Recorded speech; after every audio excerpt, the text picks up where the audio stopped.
The Ascent of Money by Naill Ferguson, Book Review. Introduction. The Ascent of Money is a book written by a great writer, Naill Ferguson. In his book, the author attempts to display the historical background of money and how the financial systems began. He articulately presents the historical background of money in a way that no other writer has ever done. This essay seeks to analyze the book from a critical angle to see the extent the author conveys his case. In this book, Naill Ferguson displays the fact that money is the main pillar that supports human advancement. In addition, he argues that financial historical accounts are indispensable in studying the development of money. Through Ferguson's professional approach, common chronological pointers emerge innovatively and professionally.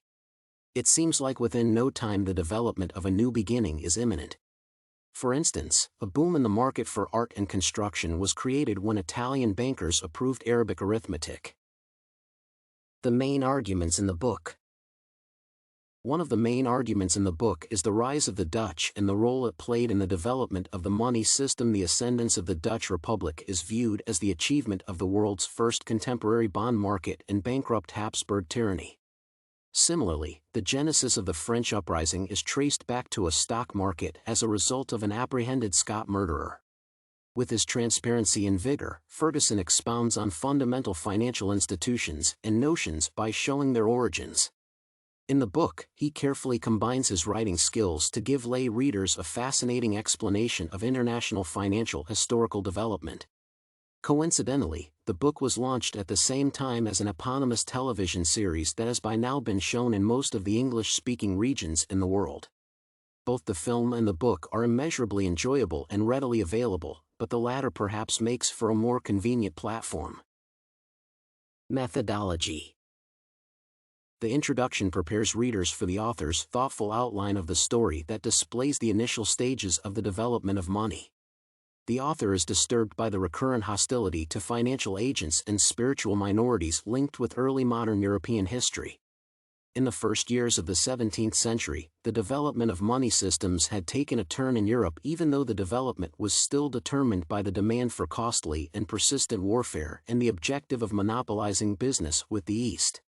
This spill of European monetary advancement had in reality paved the way for the manufacturing and industrial upheaval. The development of money in this period introduced the setting that would allow the creation of a centralized bank, hence the creation of the central bank idea. Succeeding chapters display Ferguson's analysis.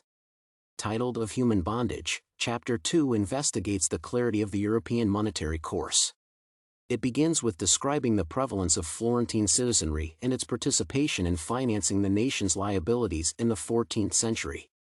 The Netherlands was not left behind in the monetary revolution. Besides, during the 17th century, the country adopted the borrowing system. The Dutch were intelligent enough to finance their battles by overruling Amsterdam as the market for a complete assortment of new securities. Theories surrounding the development of money.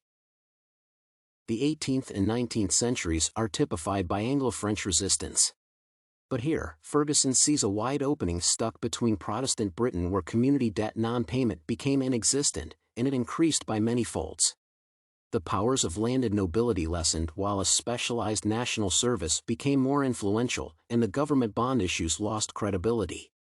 Remarkably, the increase of British administration bonds and the admiration of its faith permitted Whitehall to have access to loans in foreign countries, and this led to the decline of Napoleon's influence. According to Ferguson, European financiers were unwilling to get involved in the purchase of bonds. This unexpected instance is raised just before the end of the chapter when he is in a few words talking about the Bush administration's hefty financial plan. Chapter 4 discusses a myriad of issues, including the implications of Hurricane Katrina on the U.S. and how it affected the motivation that the Americans had. Other global calamities that have been discussed include the Great Fire of London, which led to the development of insurance covers. In this chapter, Ferguson argues that men were being driven by the urge to accumulate property. The author acknowledges that people were obsessed with land ownership.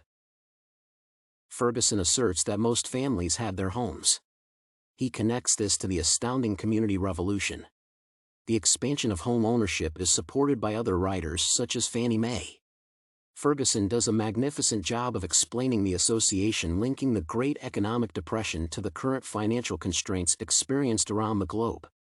In essence, the last chapter is committed to China's recovery in the 21st century. The book cleverly considers whether this might eventually result in a disastrous Sino-American martial conflict.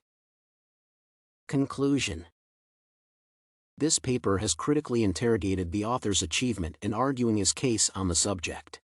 The development of money has been given a chronological approach that allows the reader to understand the step-by-step process of the development of money.